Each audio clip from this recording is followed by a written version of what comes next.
السلام علیکم دوستو، پاکستانی ٹیم کپتان عمران خان کی قیادت میں ورلڈ کپ کی تیاریاں کر رہی تھی۔ پاکستانی ٹیم پر ایک تو آسٹریلیا، نیوزی لینڈ کی فاسٹ پچز پر کھیلنے کا دباؤ تھا، تو دوسری طرف جرنلسٹ اور میڈیا کا بھی بھرپور دباؤ تھا۔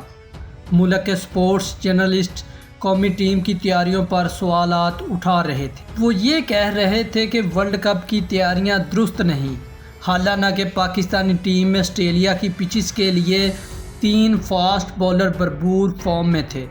ان میں وقار یونس، وسیم اکرم اور عاقب جاوید شامل تھے، جبکہ کپتان عمران خان کو فاسٹ پچز پر کھیلنے کا سب سے زیادہ تجربہ تھا۔ بہت سے سپورٹس جرنلسٹ اس بات پر بھی تنقید کر رہے تھے کہ پاکستان نے ورلڈ کپ کی تیاریاں کے لیے انتہائی کمزور ٹیم سری لنکا سے ہی سیریز کیوں کھیلی۔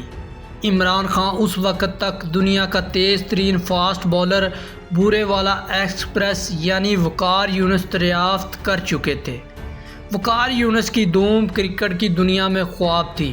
وہ مختصر وقت میں بلے بازوں پر داغ بٹھا چکے تھے۔ نیوزی لینڈ کی فاسٹ وکٹوں پر ان سے بہت سے امیدیں وابستہ تھیں، لیکن آخر دن پتہ چلا کہ وقار یونس ورلڈ کپ کھیلنے والی ٹیم میں شامل ہی نہیں۔ پر ایسا کیوں ہوا؟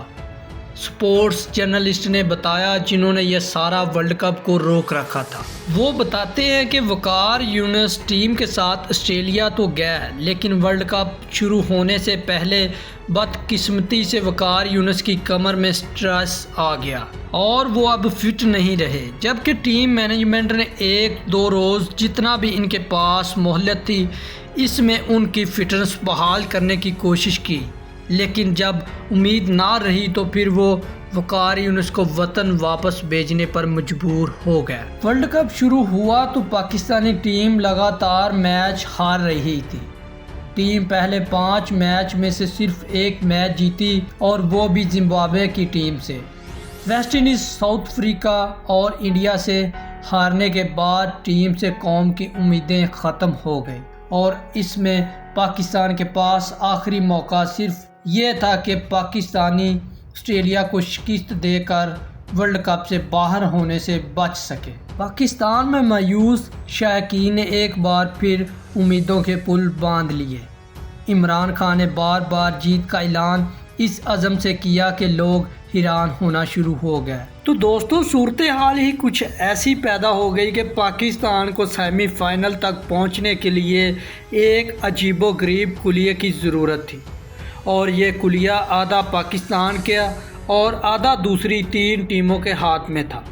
ذرا سوچئے، پاکستان کا چانس کس طرح بنتا تھا؟ چانس یوں بنتا تھا کہ پاکستان اپنا آخری پول میچ میں نیوزی لینڈ کو ہرائے، جو کہ ابھی تک کوئی میچ بھی نہیں ہاری تھی، اور Australia in form team West Indies کو شکست دے، لیکن کرشمہ دیکھیں کہ یہ ناممکن میں بدل گیا۔ پاکستان نے نیوزی لینڈ جیسی مضبوط ٹیم کو بآسانی سے ہرا دیا اور آسٹریلیا نے ویسٹ انڈیز کو 57 رن سے دھول چٹا دی۔ اس طرح پاکستان ایک جادوئی طریقے سے سیمی فائنل میں پہنچ گیا، لیکن اس میچ میں اسمام الحق کی لاجواب اننگ نیوزی لینڈ کو لے ڈوبی۔ پاکستان جیت گیا۔ پاکستان فائنل میں تو پہنچ چکا تھا، پر اس کا مقابلہ انگلینڈ سے تھا۔ اسی ورلڈ کپ میں انگلینڈ پاکستان کی پوری ٹیم کو صرف 74 رن پر آؤٹ کر چکا تھا، اور یہ دکھایا جائے تو پاکستان پہلی بار ورلڈ کپ کے فائنل میں پہنچا تھا اور انگلینڈ تیسری بار۔ یہ رمضان المبارک کے دن تھے اور کچھ دن بعد عید آنی تھی۔ لوگ دعائیں مانگ رہے تھے اور درباروں پر جا جا کر منتیں بھی مانگ رہے تھے۔ 25 مارچ 1992 کی صبح میچ شروع ہوا تو سڑکوں پر لوگوں کا رش ختم ہو گیا۔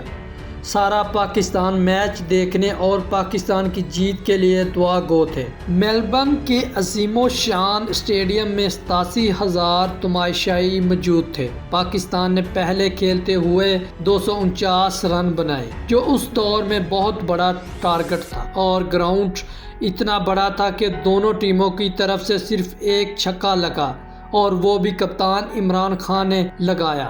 انگلینڈ کی ٹیم بڑا ٹارگٹ کو چیز کرنے کی صلاحیت رکھتی تھی، لیکن وسیم اکرم کی تباہ کن بولنگ نے انگلینڈ کی کمر توڑ کر رکھ دی۔ عمران خان نے 50ویں اوور کی دوسری گیند پھینکی اور رمیز راجہ نے آخری انگلش کھلاڑی کا کیچ پکڑا تو میدان میں پاکستان زندہ باد کا نعرہ گونج اٹھا اور پاکستان ورلڈ چیمپئن بن گیا۔ تو دوستو، یہ تھی ہماری آج کی ویڈیو۔ دیکھ کر آپ کو کیسا لگا؟ اپنی رائے کمنٹس میں ضرور بتائیں۔ ملتے ہیں اپنی اگلی ویڈیو میں، تب تک اپنا بہت سارا خیال رکھیے گا۔